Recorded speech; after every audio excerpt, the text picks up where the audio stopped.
We're here at MAC Football Media Day at Ford Field in Detroit. Head coach Eddie George joins us now. And, Coach, this building, of course, is the destination you want to come back to when the season's over. Sometimes you can use it as a visual inspiration for the season. Has that struck you here today as you came here? Yes. I mean, it's great that the MAC is hosted here, the Media Day, and the fact that our kids have an experience to come into this NFL stadium, the destination of the championship game.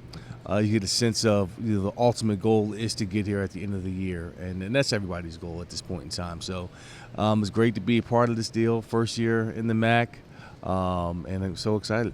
Coach, let's go over what you've really liked to this point. Clearly, camp will be very important, a lot of transfers and all things new with you and your staff, but what have you liked the most about your team to this point? Our effort, especially from the spring.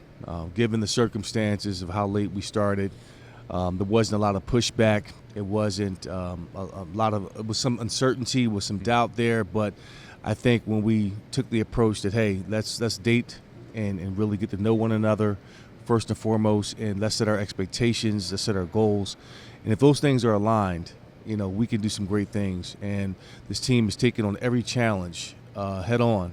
Up until this point, and that's what I like about it. The resilience, they're showing signs of doggedness that we need to really compete at a high level, and that's what I'm encouraged by. Now we have to build and grow on that, but for the most part, everyone has seemed to have taken a piece of this team in terms of ownership, and that's exciting.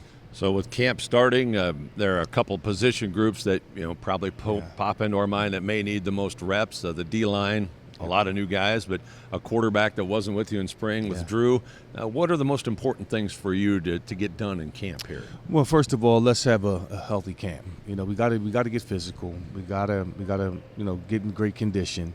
But we have to learn how to practice with each other and compete with each other, and get better every single day. I think that's going to be the key, is defensively, establishing dominance and really finding out who we are on the defensive side of the football, and not just from an identity standpoint, but in terms of communication, connection, and buy-in from what we're doing over there. Offensively is establishing our identity. It's finding out what we can do well, building on those strengths, and as a staff, not doing more.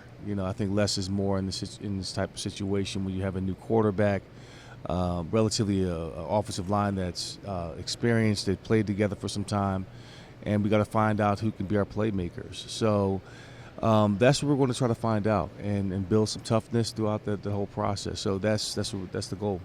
What about the study, I guess? Obviously some new nomenclature and different playbooks and some different things. How important is that for your guys, not just on the field but off in this camp? Well, the beautiful thing is that since the spring we've had a chance to tweak a few things. We've had some OTAs, we had some PRPs throughout the spring. So I think that gap has shortened a little bit. It has closed because our kids have really committed to the work that's required to understanding the offense, the challenges that we have coming in. So to try to eliminate that, as many mistakes as we can coming into camp, is spending time in the playbook, dedicating the entire summer to getting bigger, stronger, faster, and smarter. A lot of our kids spent their own time coming up to the facility, their free time with individual coaches, watching film, really teaching each other the language. So that's the benefit of having player-run practices, because the ownership is on the players to teach each other, the nomenclature, the new words, the new terms, signals, whatever that may be, and they seem to be really excited about it. Head coach Eddie George hopes to bring his team back here in December at Ford Field. Coach, thanks for being with us. Thank you for having me.